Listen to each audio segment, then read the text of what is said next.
Maybe I'll just, maybe instead of reading, I'll just type the stories I'm going to read into the Okay. chat. And we've got Nick Brown here to help us also. So I think we're ready to start. And it looks like our guest has been entertaining you all in the meantime. Um, Do my best. so I want to tell you a little bit about Robert Long Foreman. We're really thrilled to have him here. And this is our first webinar Facebook Live event, apparently on the university campus. And it's also our first writer visiting the creative writing department.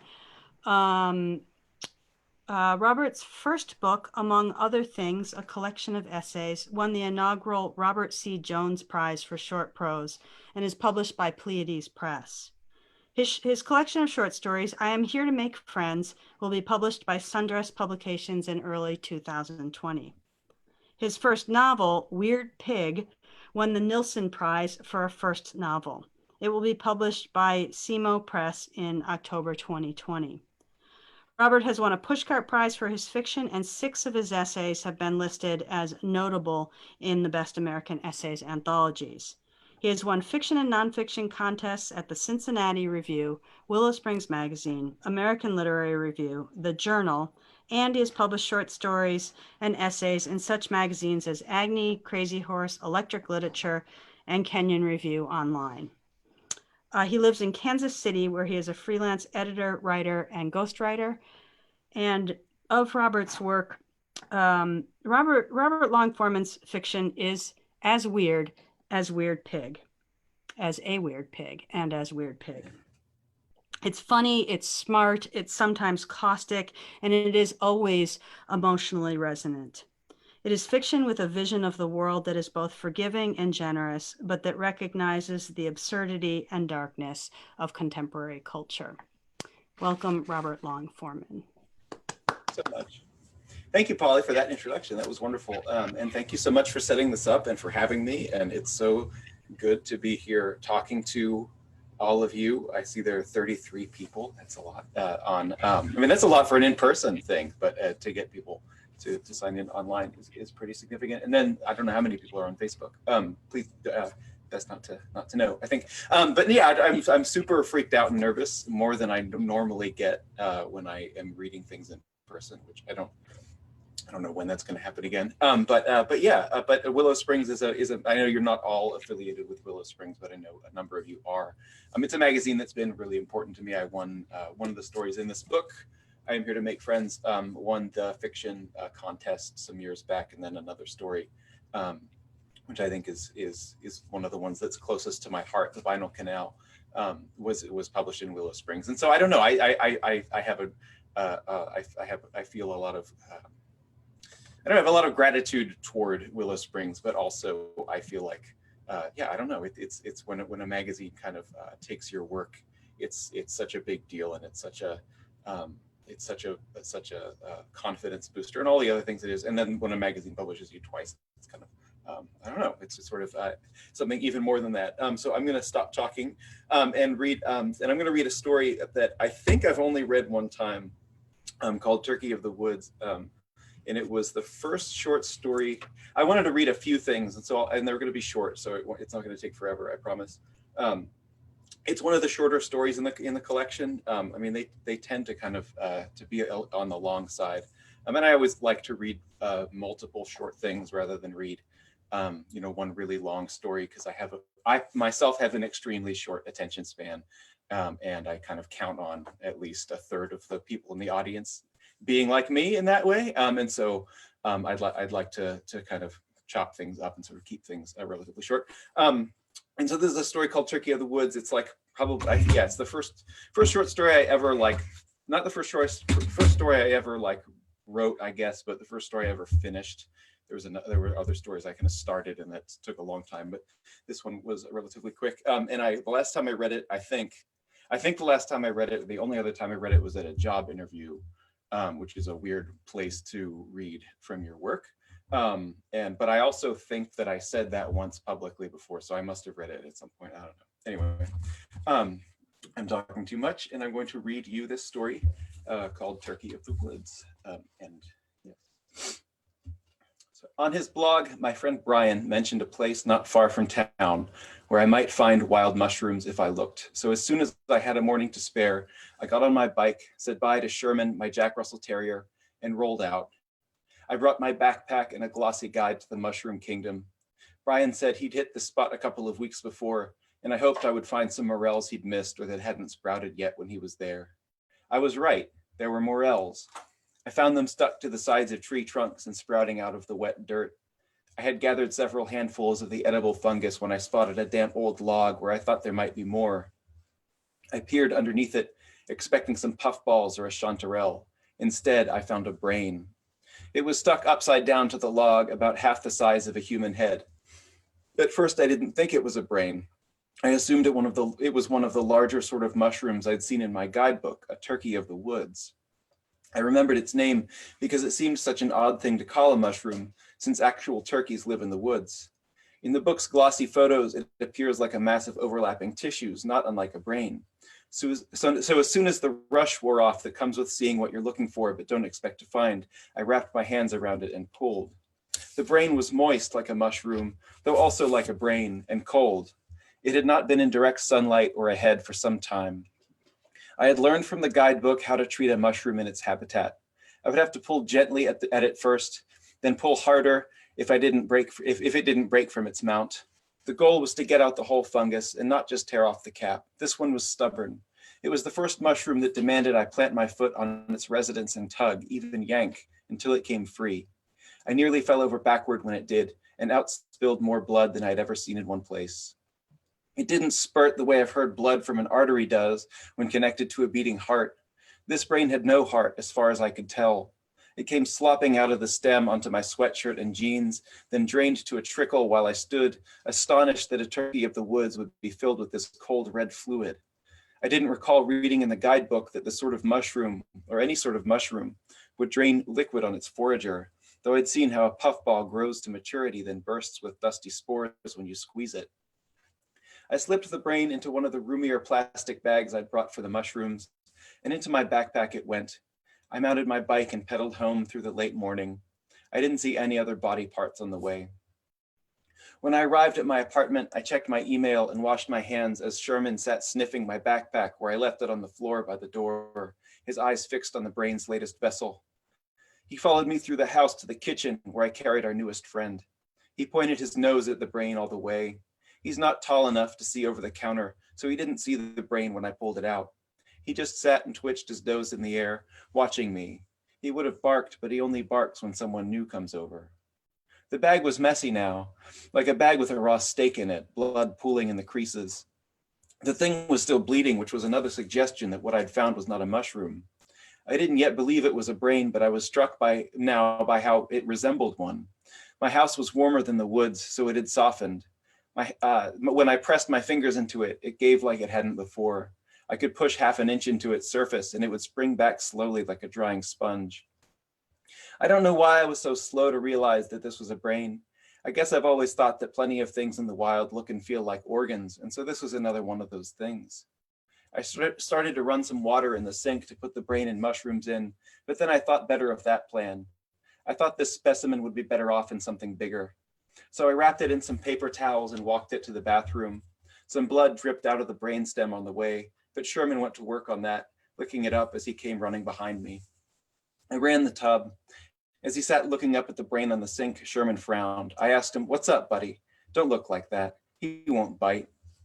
I stood and watched him with my hands in my pockets as the bathtub ran, and he kept staring at the brain, which I left on the edge where he could see it. When I tested the water, I realized I'd made it way too hot. I wasn't running a bath for a person, not a whole one anyway. So I added some cold to the hot until it got lukewarm, and then it was time for the maiden voyage. I said, "Hey, look out, Sherman, he's gonna set sail." And he put his front legs up on the edge of the tub to see if our brain was seaworthy. It floated. It hung at the surface of the water with its stem hanging down and a little to the side. It bobbed and looked like it belonged there, almost like it was happy to be home, like I'd plucked a flower out of the ground and put it in a vase so it could live a little longer. The way the brain swayed gently back and forth, it seemed to have a mind of its own. As the dirt flaked off, I was more and more certain that this thing really was a brain. But I wasn't sure if a real brain would float. I'd never done anything with a brain except think and move my body around and dream, so I'd never tested one to see how it would fare in standing water. I didn't know any doctors I could call, and I didn't have health insurance, so I couldn't go see one.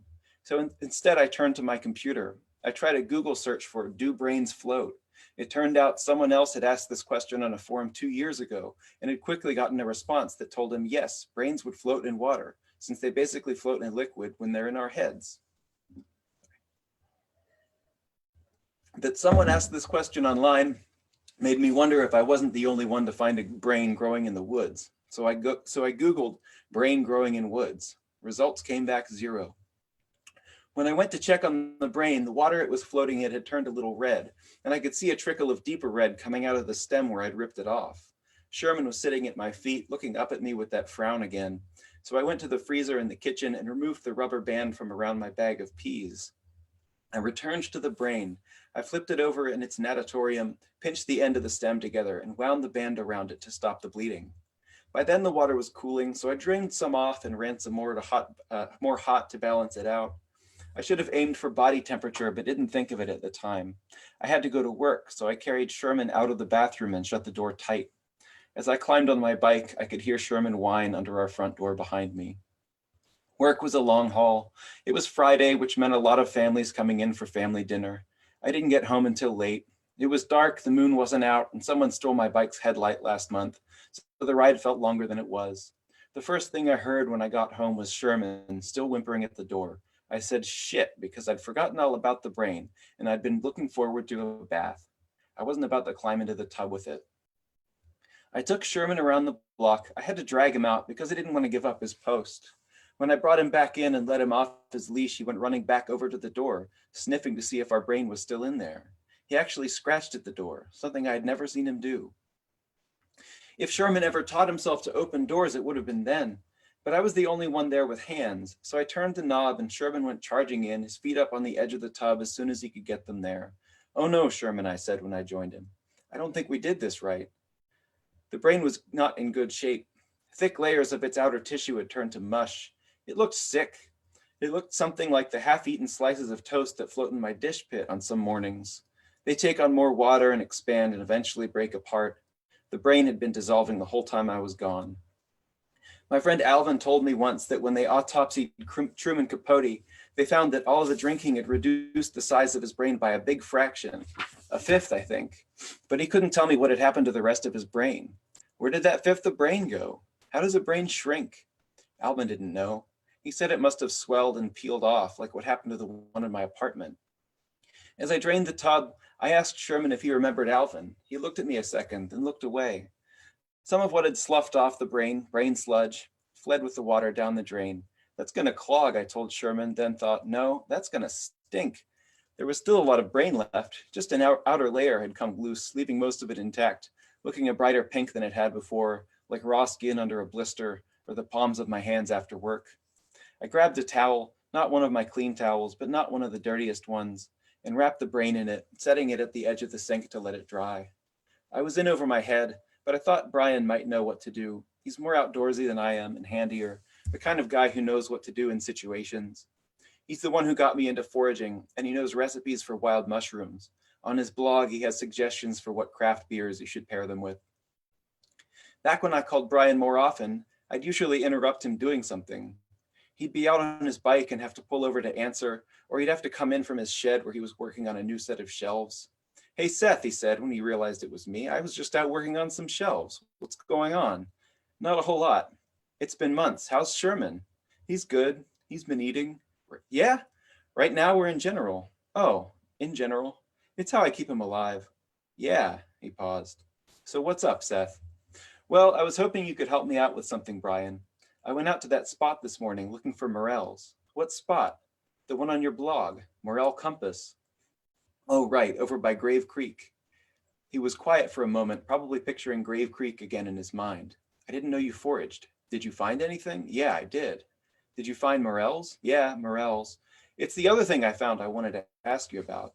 "Chanterelles?" "No, Brian. Have you ever found any body parts in the woods, like any brains?" Another pause. What? Well, I found something out there I couldn't find in the guide. I thought it was a mushroom, but I think it's a brain. Can you hear me, Brian? Have you been skipping meetings, Seth? No, I've been at work. No, when I went out there, I found this thing I thought was one of those big ones you find sometimes, those guys you put up on your blog, a turkey of the woods. Yeah, but when I pulled it off the log, it started bleeding, and it kept bleeding after I brought it home and put it in the tub.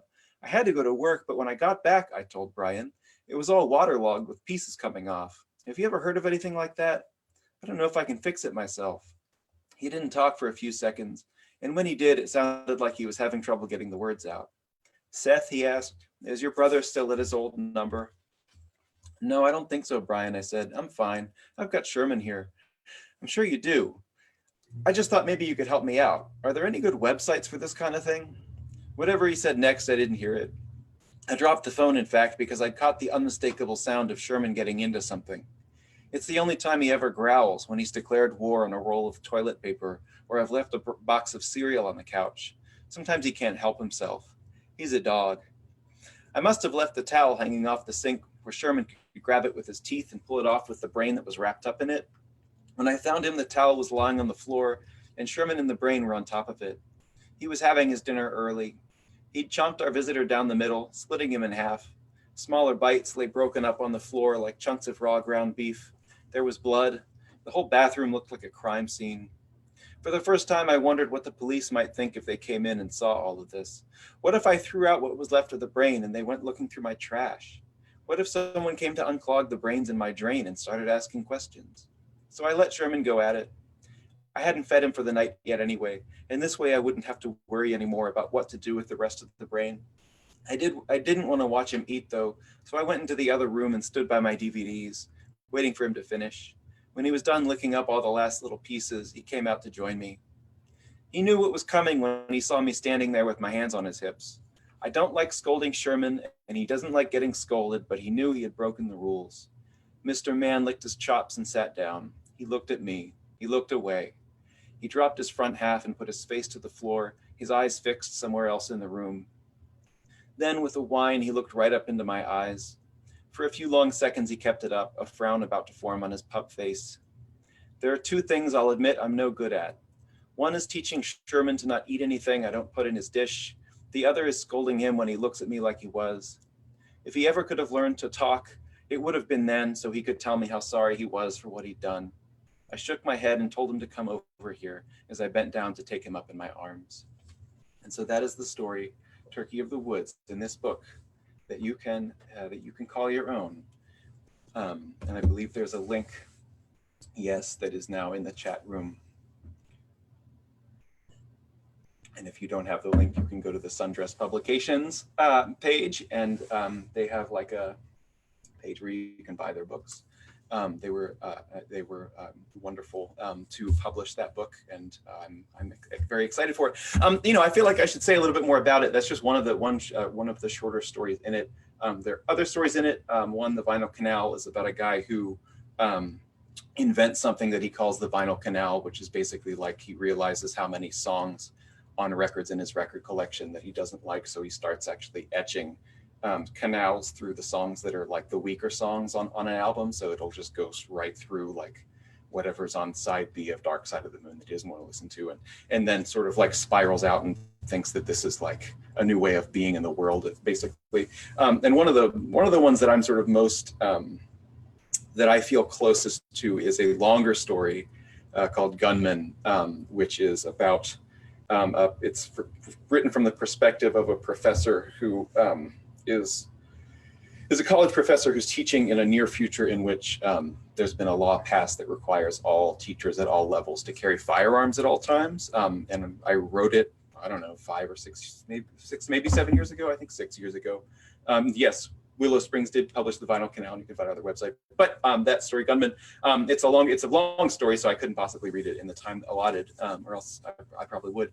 But anyway, so this guy is required to carry a pistol with him at all times when he's teaching, and he finds that it's the best thing that ever happened to him, that finally, like, he finally gets the respect that he feels he was supposed to get all along as a professor, and the students listen to him because they know he's armed, and and his whole sort of like view of the world is completely warped in ways that I find. I mean, part of the reason why I think that story is so close to me is that like it's a longer piece. It's close to 20,000 words, I don't know. I just find the more time you spend working on something, the more you feel like it, or the more I feel like it's bonded to me. I shouldn't put it in the second person, and also like because the entire process of writing that story was a matter of just kind of feeling it out, like the way it goes when you write a short story. Like I had no idea what I was trying to say when I started writing it. I just had this sort of impulse. I thought that would be an interesting dynamic. Having spent a lot of time teaching, like how would it actually change my presence in the classroom if I had a gun with me, which I don't like guns, and I've never fired one, and not interested in that. But like, yeah, how would it sort of alter and pervert the dynamic between teacher and student, basically. And so yes, and I don't know, I think it's a good book, and I think you should buy it.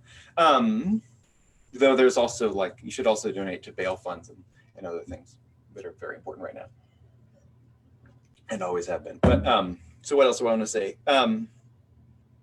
I like talking between readings. I like it when poets do that, and I like it when I do that, because I like the sound of my own voice.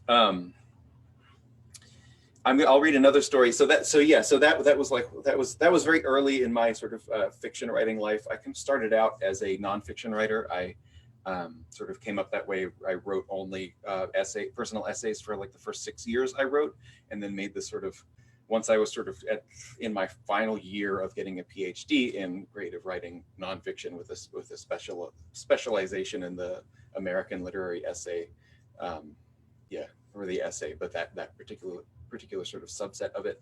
I sort of abruptly, I felt so exhausted by writing the book that was then published by Pleiades Press, and was so emotionally drained by it, because it was about a subject matter that's very sensitive for me, that I did not want to write essays anymore. And I've since come back to it a little bit, but I've kind of mostly become a fiction writer. And so that was the Turkey of the Woods story sort of came out of, I went mushroom hunting with my friend Will, and I saw that morels kind of looked like brains, and I thought, oh, well, what if you actually found a brain? And so I want to read something that's more recent, very recent.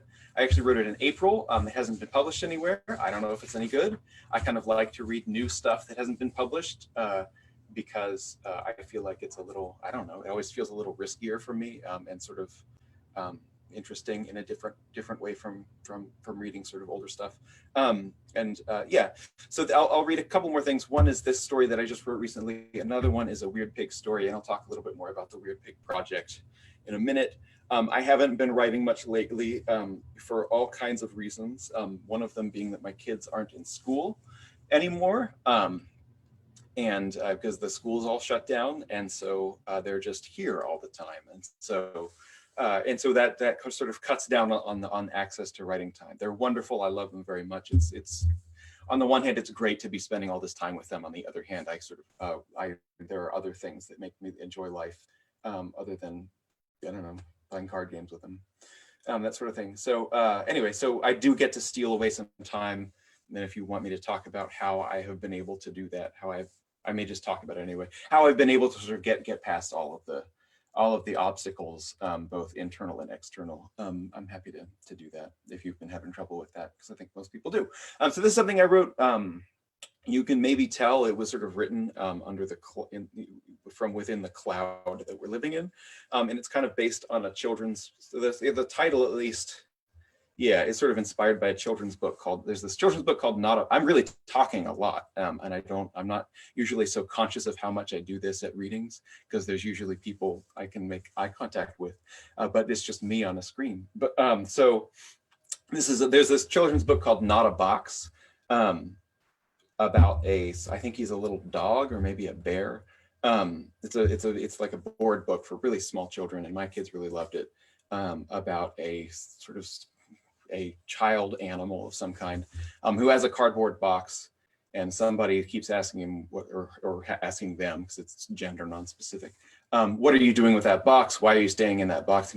And this creature keeps saying it's not a box, and so like the next illustration will be that creature sort of in the box, but there's a pirate ship drawn over it, so you get to see how they're, it's just so hard, how they're using their imagination. And so this isn't really inspired by that, but everything I write is sort of like, I find that children's books, the children's literature kind of like seeps in all kinds of ways. And so it's not directly inspired by that, but it's kind of there. And it's called Not a Grave. And so I will read this short story to you. When the news came down of what was coming soon, I bought a shovel. I brought it home from the shovel store. I went to the front yard and started digging. No one interrupted me. I dug a long time. I made the hole 6 feet deep, 6 feet long, 4 feet wide. That left more than enough room to fit my body and what else I'd need down there. I wouldn't need much. I didn't even have many things in my house. Half my possessions need electricity and there's no power in holes. Brian, my neighbor, came to see what I had done. He must have seen me digging out his window. Is that a grave, he said? He stood at the lip of the hole. I stood down in it. I said, I guess so. Whose? Sorry? Whose grave is it? I shrugged with dirt on my face and sweat. I guess it's mine, I said. It sounded like a question. I was just riffing. Our conversation was free form, like improvised jazz. I took what he said and ran with it. Was the hole a grave per se? Not really. Was it mine? I didn't know. You think it'll come to that? Brian asked. Digging our own graves? I don't know, I said. Can't anything happen? Yeah, anything can always happen, all the time. He and I both knew that despite how anything can happen, not everything will happen. Just because you can see something in your mind, that doesn't make it inevitable. Even if it's possible, it's still not real. I climbed up and stood above the grave. I looked down. Brian looked too. The grave wasn't good enough. Graves in movies and on TV look perfect with nicely planed sides. If movie crews and TV crews can make graves look good, I could too. I said, bye, Brian, and spent the next hour making the hole's edges right, carving perfect corners from the dirt, saying, hi, how are you, from inside my mind to the worms that climbed out of the dirt. I measured the hole to make sure it was 6 feet deep. With a level, I ensured it was level. Where it was wrong, I made it right. I went inside, I took a shower, I went to the car out front. On my way, I made sure I didn't fall into a grave by mistake. People have done that. I drove to the bank. My movements were hardly mine now that I had shrugged off desire. It was something I did the day before all this went down. It was pretty hard. There was nothing to want in the hole where I was headed. My actions were like water that moved across a grated surface. I went where gravity said I had to go. Gravity sent me to close my accounts and withdraw all my money in cash. I got it in small bills. I had to wait in line. The teller nodded when I said what I wanted. She turned to the cash drawer beside her. I told her gravity sent me. She looked tired. Not usually this busy, I said. No, she said. She handed me a big paper bag with my $60,000 in it. Not exactly that. I'm rounding up. The bank doesn't round up. When I got home, I climbed in the hole, the shovel still inside. I dug another hole in the floor of the hole. I buried the bag of money and covered it up. I said a prayer to a God I've never seen that he might preserve my money bag against all things that might pose it a threat. I hoped worms didn't eat it or bugs. Sirens wailed. I'd heard them since I left the bank. I'd never heard so many go at once. And the tornado siren began to whine in its giant whirling circle. When I dropped my 9 favorite books into the grave one by one, plus some crackers and a flashlight, I smelled smoke. It wasn't barbecue. The wind said a house was on fire. It wasn't far. I couldn't tell whose house it was from the smell of the fire, nor what sort of roofing they had. Could a dog tell? When I threw a cooler of ice and Miller High Life cans in the hole, I felt the neighbors' eyes on me. I felt fear that spiraled out from their homes like the sound of that tornado siren that whipped right through us all. I took my bag of Fig Newmans out there and my bottles of orange-flavored water. I would be down there a long time, at least a couple of days. I knew the neighbors were in a worse place than I was. They were unprepared. They had dug no holes. They had basements, but their basements would not save them. There was a problem with the hole, though. I could see that now. It was amazing in there. All my snacks were inside, but something had to go on top of it, right? What good is a hole that has nothing that goes on top? I had my doubts now about what I had dug. Was it a grave? Had Brian been right? Was I right to agree with him that it was a grave? Was I really just riffing? Or by calling it that, had I decided what it was? Had I named it? Was that why I hadn't given it a lid? I looked at my house. I had an idea. I measured my front door, 7 feet by 4 feet, more than enough. I took that door, that fucking bastard, off its hinges. It was the fastest work I'd ever done. I dragged it to the hole that was not a grave. No way. I climbed in and pulled the door across the top. The last thing I saw was Brian, standing with his own door open, looking at me like I was leaving on a trip. Smoke rose behind his house. No doubt the fire had seized the house behind his. He must have smelled the smoke and not known it was so close. He couldn't join me. There wasn't room or beer enough for him and me both. The world we knew would soon be dead. When a new one was born, someone would knock on my door and say, "Come out." I would come out. I would walk with that person hand in hand. Together we'd say hello to whatever there was left. And I can show you this because you're not like 20 feet away or 50 or whatever feet away. I can just hold it up to the camera. Something that I learned recently is from editing work. I was editing a novel that somebody wrote.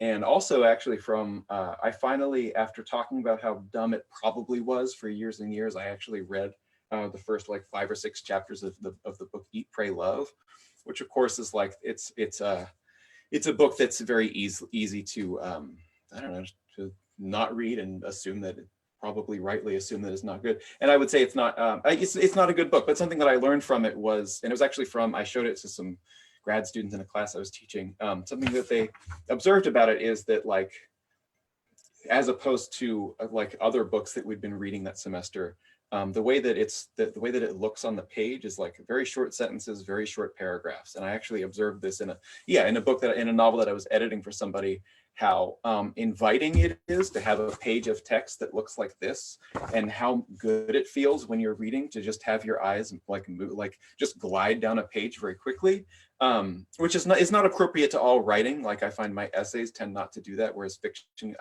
when I write it lately, kind of lends itself to that. But I learned a sort of big lesson from Eat, Pray, Love, that like that there's a kind of joy in just like turning pages and making progress through a book, that this kind of like structure, this just sentence structure, paragraph structure kind of facilitates. And so I've been really into that lately. It's very weird to be reading to you and to not see any of you or get reactions of any kind, but it's fun. I'm assuming you're still there. I do want to read as my final act, as your, oh good, thank you so much. Somebody said this is great in the chat, and I'm so happy to hear that. I'm having a good time here and alone in my basement with all of you. I did want to read something. It's not actually from this novel, but it is relevant to the novel. I'll talk a little bit about it. I have this novel coming out. This is the book I'm promoting. This is the one I hope you all invest your money in. But I also want you to be mindful that I have this novel coming out in October. If there's still a world the way as we know it, I think there will still be books coming out in October that are already slated to come out. But you never know. So this is a novel called Weird Pig. And just to talk a little bit about how this kind of came together, there was originally a short story that I wrote called Weird Pig. I wrote it at a Panera Bread in Cranston, Rhode Island. I was living in Rhode Island. In Cranston, Rhode Island, there's no place to go to like go. It was a thing like before the pandemic and the new world we now live in. One of my favorite things to do, as I'm sure some of you will probably feel this way, was to go and like go to a library, go to a coffee, a serving establishment, and just like camp out for a couple of hours, or if not longer or shorter, I guess. And just work on stuff and just sort of like relax among complete strangers and just kind of focus. I find that I focus better when there are a lot of people around that I don't have to talk to. I don't know how that works, but that is how it works. And so the only place I could do that in Cranston, Rhode Island was a Panera Bread. And I hate Panera Bread. Their coffee is terrible. The atmosphere is horrible. Then this was a new Panera Bread, which somehow made it worse. But anyway, I went there once one morning before I was teaching, and I wrote the short story, and then later sort of revised it a bunch, called Weird Pig, which starts with like just your introduction to Weird Pig, it has a bunch of episodes happening within it. It's all not even like 1,000 words, maybe 900 words. Has a bunch of episodes taking place in it, and then sort of ends with his death. Very abruptly, in a way that it hopefully is meant to be kind of comic. And then my younger daughter was born, I hope she's asleep upstairs. She might come wandering in to the frame. And she was a very difficult baby, wonderful person, but very difficult, cried a lot, never slept, kind of like me as a baby. And obviously nobody was getting any writing done. Nobody was sleeping. Everything was just kind of like turning to shit, basically, or it had turned to shit, and we were kind of like living in it. And I'm an insomniac, lifelong insomniac. And so I thought, rather than just stay awake in bed, I'll go to the basement and I'll take my typewriter, which I bought, it's sort of a long story why I had a typewriter, but I was like, well, I'm actually going to use this thing. I gave myself the assignment of going down and typing on the typewriter, taking one sheet of paper and just covering the front and back of the sheet of paper with text. And I had to start and finish a story in that space. I had to do it within 40 minutes. And then later I would just write a bunch of them. And then later I would type them all back out into a Word document and revise them as I went. And then if I had something good, great, maybe I'd send it out to a magazine or something. If not, I only spent in like an hour or so. Yes, there's terrible, sorry. The chat is sort of is distracting because that's, anyway, but it's good. Anyway, so yeah, and so like if I had something like that I liked, great, maybe somebody else would like it. If I did not come up with something good, I would just throw it away.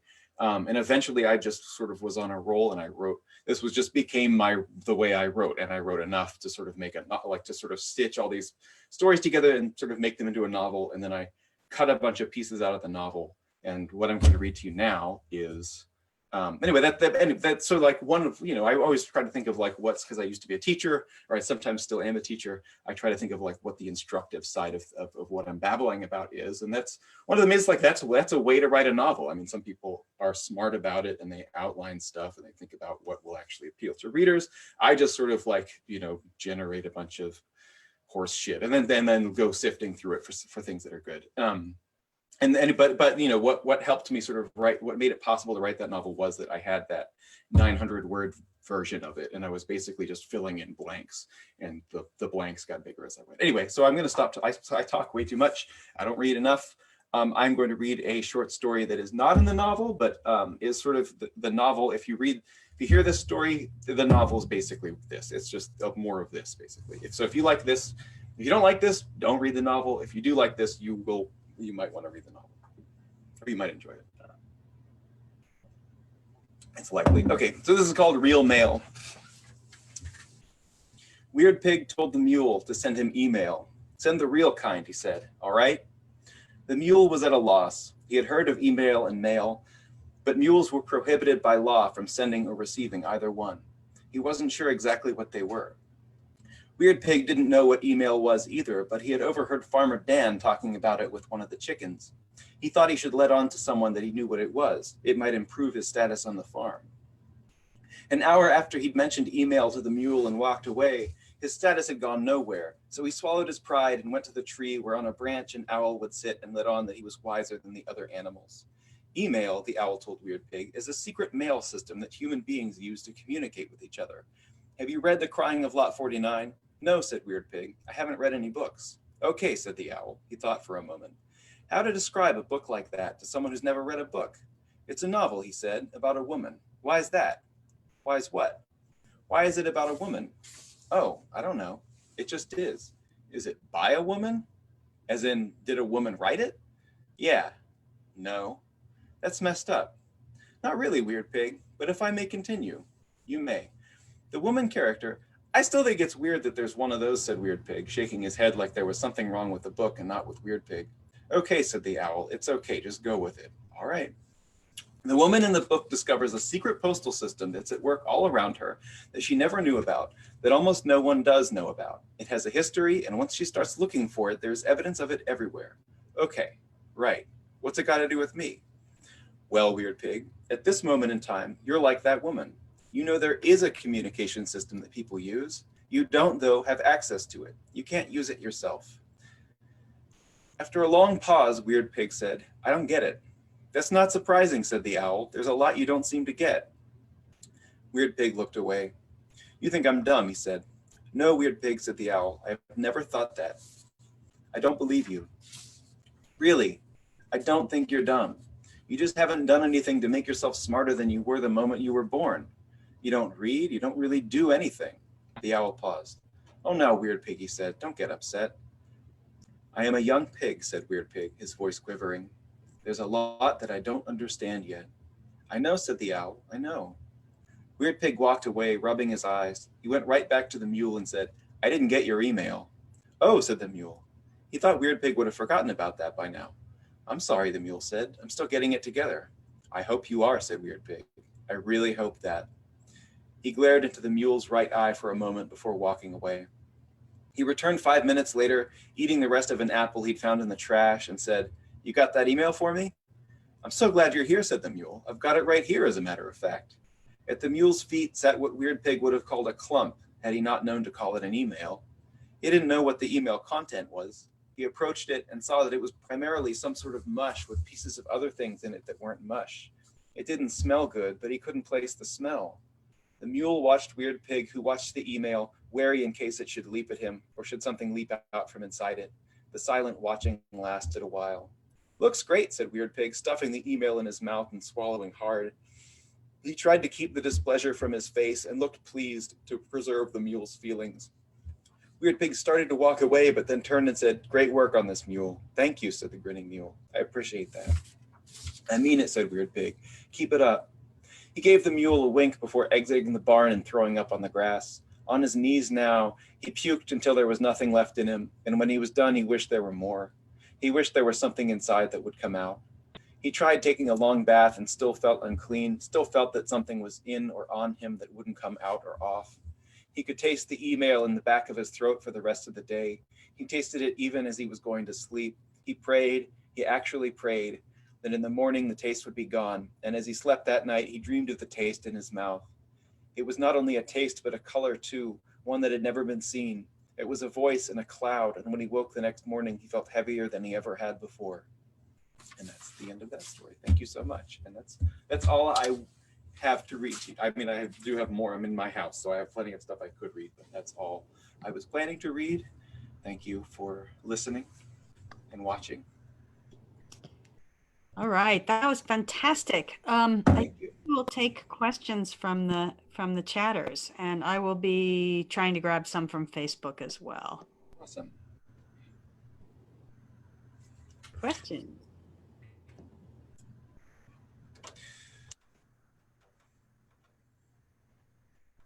Thank you. Oh, okay. Mm-hmm. A question has come in. The question is, when did you start writing? I started writing actually when I finished a master's degree in English in literature at Ohio University. I actually didn't. I took a nonfiction writing workshop at West Virginia University, and wrote a little bit, but then didn't really. I started keeping a diary a little bit before that, but I was basically just like for about 4 years, from the age of 20 to 24 or so, I just sort of kept a diary and did it pretty religiously. Like every day I would write a lot. And that was kind of it sort of was my outlet for, it's just a way to, self-therapy, that sort of thing. And then I had a subleaser from Germany one summer at my apartment in Athens, Ohio.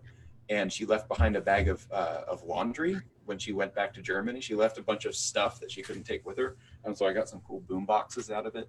But she also left a bag of laundry. And I wrote, one night I stayed up and sort of like, rather than just writing about like, oh, somebody broke up with me, I hate myself, all this stuff in my diary that I normally wrote, I started writing about like the diary and started writing about the bag of laundry, and like, wasn't it weird that I barely know this person who subleased my apartment? I did know her a little bit, but not really.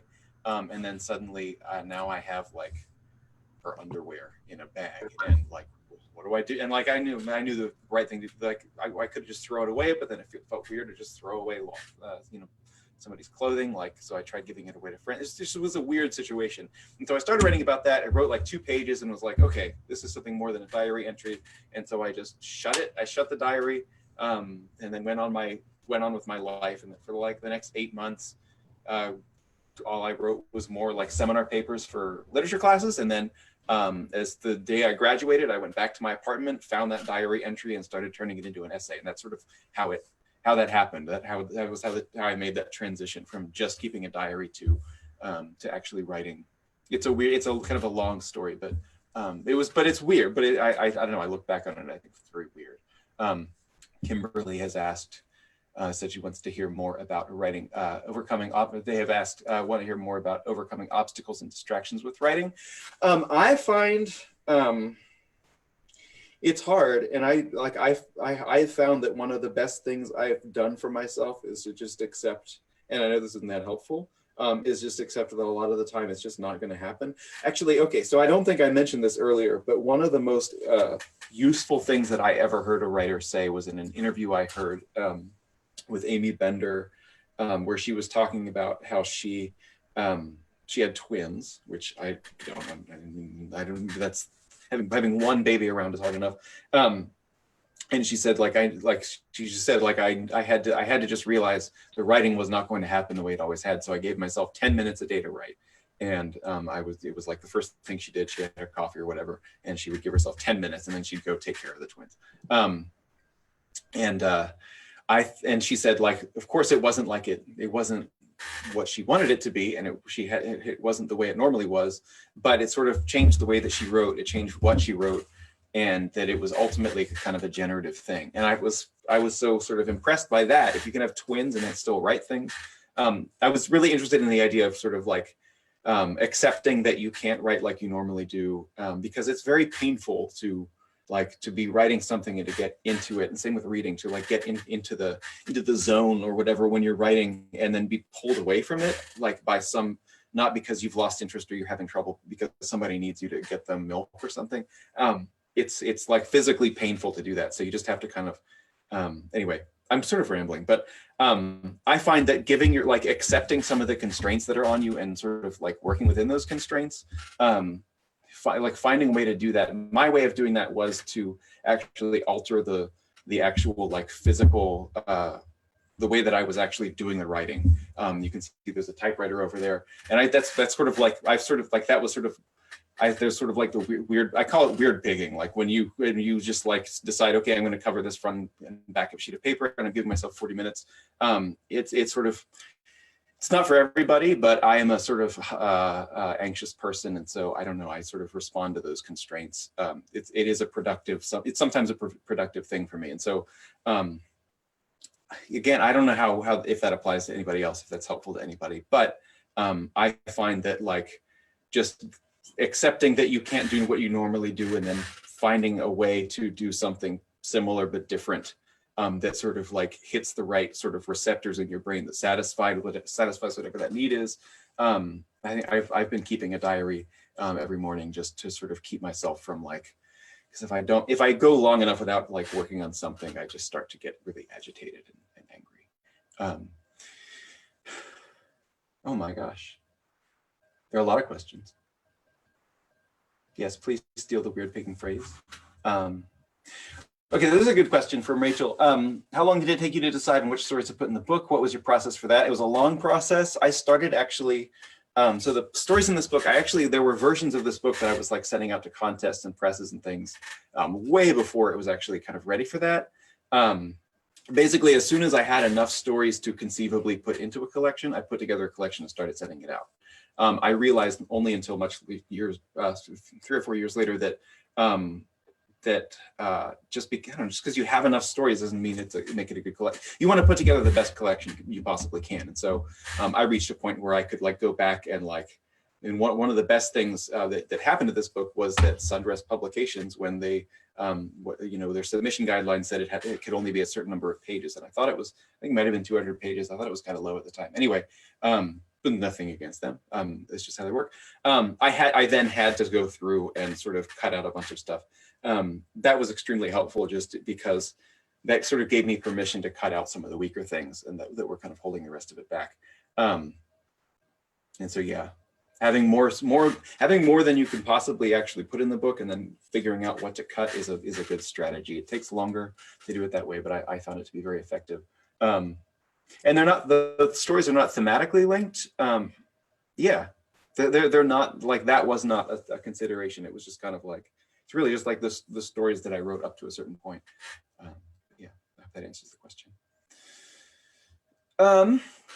Ben asked, you seemed willing. I want to get to all these questions. I've nothing else to do right now. You seem willing to pursue pretty wild ideas. How do you know what's good? Does cracking yourself up enter into it in any meaningful way? Cracking myself up in what, I don't know what way, if that means like by becoming a crack up, like losing it. But I'm assuming you mean like laughter. I don't.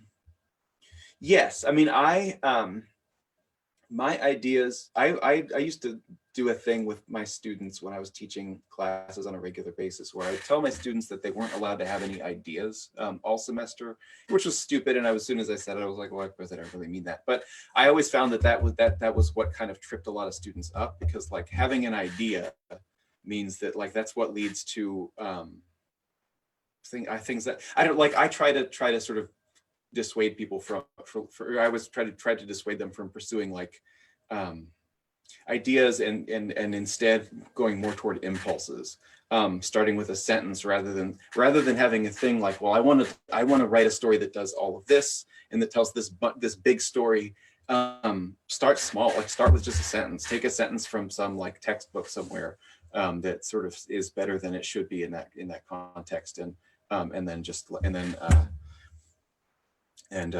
sort of like expand on that, like see if you can adopt the kind of the language of the, like, I don't know, I find that like yeah, I'm not answering the question very well, but I like to start with like smaller things, small impulses. Like, wouldn't it be weird if like you found a brain in the woods? Like these sort of ideas that like, and then, then like that in itself is not a story. You then have to sort of make the story come out of it. Like I try to like enter into situations as a writer where I don't know what the outcome's going to be, because that's interesting. That's what keeps me interested. I have a hard time keeping myself interested. I have, as I said, and I meant it, I have a very short attention span, and that goes for the things I write as well as for everything else. And so part of the reason why my stories come out the way they do, whether they're good or bad, is because I'm just trying to keep myself engaged, and keep myself from just like, I don't know, doing any number of other things that I want or need to do at any given time. And I hope that answers the question. What surprised you most about switching genres from nonfiction to fiction? This is Hannah's question. Was it easy to change? Was it I don't know if I should say your names or not. Was it an easy change to make, or was there a big learning curve? Yes and no. The thing that made the change kind of hard and weird is that I was in a grad program at the time. And one of the side effects I found of not all grad programs, but some of them, and it's not something like, I'm not like castigating the people who ran the University of Missouri PhD program or anything like that. It's just like how it is. Like you have to kind of like, the way that this institution is structured, because it's an institution, you kind of, fiction workshop, you're writing fiction, in a nonfiction workshop, you're writing nonfiction, and you sort of declare yourself as a grad student, you are a nonfiction writer or a fiction writer. That was a kind of hard psychological barrier. I think that's why it took me as long as it did to get into writing fiction, was just because it felt like such a big transition. And I found that when I started writing fiction, the thing that surprised me most was that the skills that I developed as an essayist actually translated really well to what I was doing as a fiction writer. And part of the reason was that I was writing short stories that, like some of the stories in this book, Cadiz, Missouri is like one of the first stories I wrote. It reads very much like an essay, and I think that's why it appealed to people when I sent it off and it got published. Like it sounds different from what you would expect a short story to sound like. Like I brought all of my genre habits with me. And I think that was in that case that proved to be a good thing. And then I wrote a few stories that way, and then found that, and then sort of ran into a ditch, and then I wrote like 3 or 4 stories right out of the gate that performed well. One of them won the contest at Willow Springs, and then I think turned out well. And then wrote a lot of garbage not garbage, but it just was like I sort of hit a wall where I was sort of getting more fiction-like, more overtly fiction. The fiction I was writing became more overtly fiction, and I sort of like the floor fell out from under me, and I had to rebuild. And like basically, I had to really learn how to write fiction after that point. But you just kind of learn it as you go. I encourage everybody to write in multiple genres if you haven't done it. There's really no reason like I also, but at the same time, I think it's very, like I learned so much about writing essays from writing fiction, and I think writing essays made me approach writing fiction in a way that I wouldn't have otherwise, in a very good way, I think. I also don't write poetry. I never have. I tried writing a few poems. I lived in Cleveland a long time ago, and they were terrible. And I just realized, like, I will have to write many more of these before I write any good ones. And I just thought, well, I know some really great poets. I'm married to one. I'll just let them do that, and I'll write prose.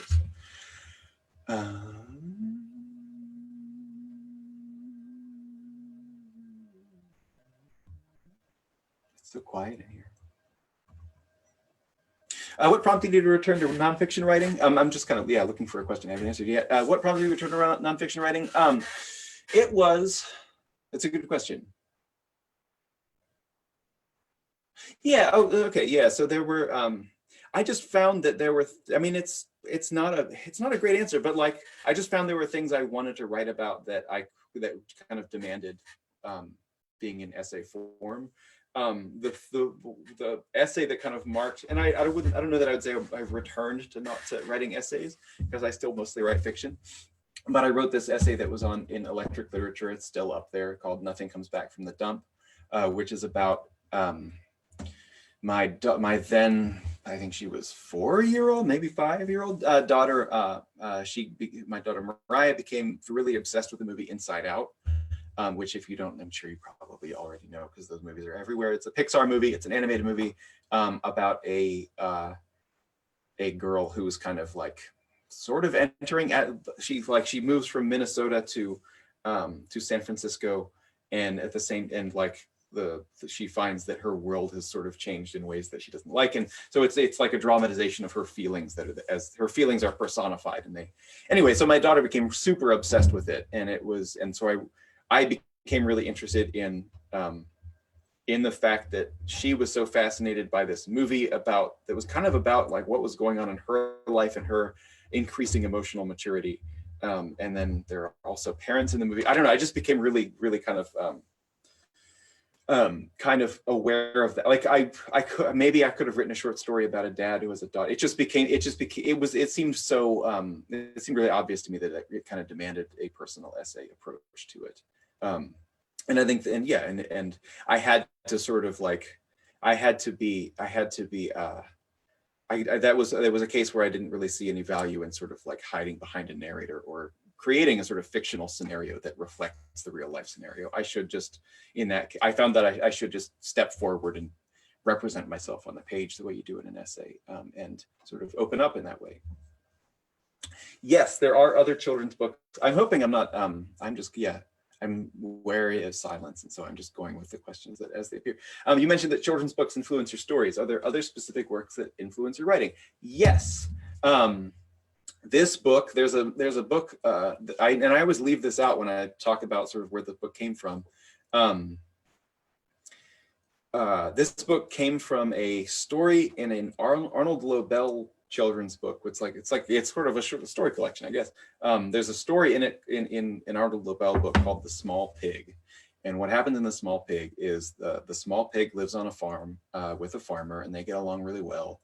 And the farmer's dumb wife, it's weird. The gender dynamics of this book are story very odd, but like the farmer's wife comes out and she was like, I'm going to clean up the outside of the farm, and so she vacuums up everything, and she vacuums up all the mud in the small pig's pigsty, and so he gets really pissed, and so he leaves the farm, and it's like, I'm not coming back, and he ends up getting stuck in some cement because he thinks that it's mud. And anyway, I was reading that to my daughter one morning. I hadn't slept the night before, and I was just like, oh, small pig, and I was just like, kind of like, it was just one of those, this is what happens when you don't sleep for a really long time. It's like phrases and sentences just roll around in your head, and I was just like, think the small pig, and it's sort of like, I started thinking, what about Weird Pig? And like, then that's sort of where the concept of a character called Weird Pig sort of came from.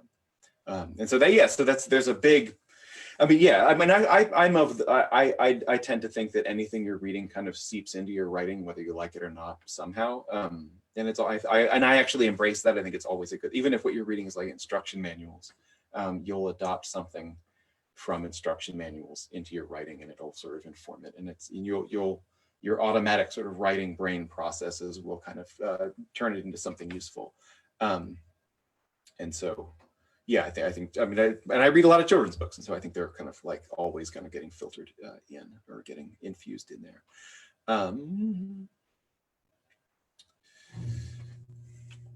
What am I reading these days? I just started reading, I read this really good book. It's right over there. Hold on one second. I sort of wasn't reading science fiction for a long time, and I've been getting back into reading science fiction. And there's this I also really like Library of America books, and they have this great American science fiction of the 1950s collection, which one of the best books I've ever read in my life is The Star's My Destination by Alfred Bester. If you have not read that book, I urge you to do it. But there was one that was called The Long Tomorrow by a writer named Lee Brackett. I think that's her name. Let me make sure. Yeah, Lee Brackett. It's about a sort of post-apocalyptic future. There's been a nuclear war, and people all across the country have become Mennonites, and they've rejected technology. And it's a sort of like post-apocalyptic road novel about like post-apocalyptic Mennonites, and it's great. And I later found out she co-wrote The Empire Strikes Back, and she's just like this. That's one of the nice things about reading an anthology like this, is like you just discover these writers who have these like incredible bodies of work, and you get to sort of explore them. I just started reading A Brief History of Seven Killings by Marlon James. It's just like like whenever somebody asks me if I've read something in particular, my answer is almost always no, because I've never really read as much as I really probably ought to. But it's also like I have these kids, I can't do anything. But those are two that I've read recently that are really good. What else? Are there other questions? Oh, okay.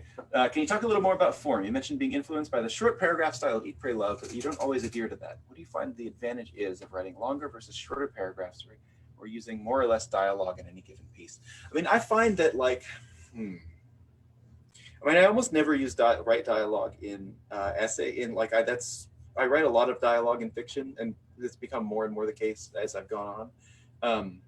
I just think it's like I try to have fun with writing. That was sort of where the one impulse that the Weird Pig project came out of, was like writing had become something that was really not fun at all, and it really shouldn't ultimately be fun. It's something that's supposed to sort of like I think that I have big ideas for what writing should do in the world and all this stuff, but I also think there's a reason why I didn't go, nothing against people who went to law school. Law school's great, being a lawyer is wonderful, but I did not go that route. I did not make all that money. I did not make more money than I make now. I did not go the route of being in real estate or business, because I thought writing would be more interesting, and I honestly thought it would be more fun. And so I think it should be fun. And so why was I saying that? I don't remember. The Weird Pig project kind of came out of this idea, why am I so miserable when I'm writing all the time? And so I wanted to just kind of make it sort of just have a good time while I was writing it. I honestly don't know why I made it say. Anyway. I find that I write in longer paragraphs in essays. I think because it's in essays, you sort of whatever it is that I'm trying to say in an essay, I have to part of it is that I know that ultimately I'm more directly accountable for what's in that essay than than when I'm writing a short story or a novel or something. The author's name that appears under the title on that particular piece of writing, people are going to make assumptions about you based on the things you're writing. Whereas, I don't know, there are ways in which you are accountable for the thing. I mean, of course, you're accountable for the things you write as a fiction writer, but you're not, you can get away with more. You can kind of, and I think part of the reason why I don't I'm sort of wary of writing in really short sentences, really short paragraphs, is that I feel like there's more kind of overt sort of performance in that. When I'm writing an essay, I'm really trying to account for myself, or just trying to represent thoughts that I have in the world. I think that there's just more. I don't want to say there's more complexity there, but the complexity works a little bit differently. I think the genre, for me, kind of demands that I just slow things down, and sort of, if I want the reader to stay with me, I have to walk them through what my thoughts are, what my observations are, just at a much slower pace. Whereas the project I'm working on now has like 4 major characters all kind of like roaming around, talking to each other constantly. And so like you can just have, voices kind of being slung around here and there. And the dynamic works in that case, just because the way that I'm trying to like let the reader access my thoughts is a slightly more quicker route. I don't know if that makes any sense at all. Again, I can't see your faces to see if you're like nodding and doing anything like that. Am I missing any other questions? Oh, do you have specific way? Did I answer this? Do you have specific ways that you cultivate? You can't answer me. Did you have specific ways that you cultivate weirdness in your writing? Would you describe the weirdness as surreal, or do you think of it some other way? I don't really have specific ways that I cultivate weirdness, and I do think that it's kind of surreal. I think I would say that I don't know. I mean, it's funny. Like I feel like the word surreal is one of those that just has a lot of meanings attached to it that I don't necessarily. I'd have to do a little like. I've read some surreal short stories lately that I don't necessarily find I don't see that I have much in common with. Like there's the surrealists were a whole movie. I don't know. I'm just scared of words mostly. And so I tend to describe the things I write as weird. I also just describe the things I write as dumb. I'm just like, yeah, this is a dumb story I wrote. And I don't know that everyone understands that isn't necessarily a bad thing. Are there other questions? If you don't mind repeating a question in the chat box, so I'll see it. That would be good. Dumb is best.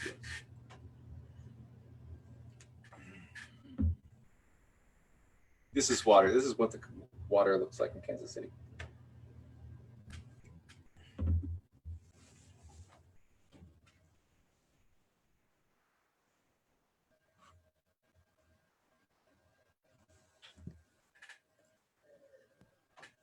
All right. Do you got anything else? No, that was fantastic. Thank you so much. Yeah, thank you so much for quote coming. Right, much applause. Yeah, right. Yeah, thanks you so much. I mean, this is great. I don't I like, if you're like me, I mean, yeah, I don't get out much like most people now, and so this kind of thing is it's a real I don't know, it's a real privilege to get to be here and talk to you and read to you and to do this. This has been, yeah, I've had a lot of fun. Now maybe one day we'll get you in the flesh. Yeah, I should still be alive when this ends. So. Yeah. All right. Well, thanks for zooming in. Anybody else? Any last comments? Oh, and if you want to connect with me, I'm on social media as @RobertLong4, the number 4, and just man. And I also have an email address, which I don't know. Yeah, it's just robertlongforeman@gmail.com. Get in touch. I'm just in my house all the time, so I love emails. Yay. I get a clap for everybody else. Yeah, thank you. Yeah. And thanks again for having me. This was wonderful. Thanks, Robert. Okay. I don't know. I guess we just end it. What do I do? Wave goodbye. Yeah. Bye. Thank you very much. We're getting a few more.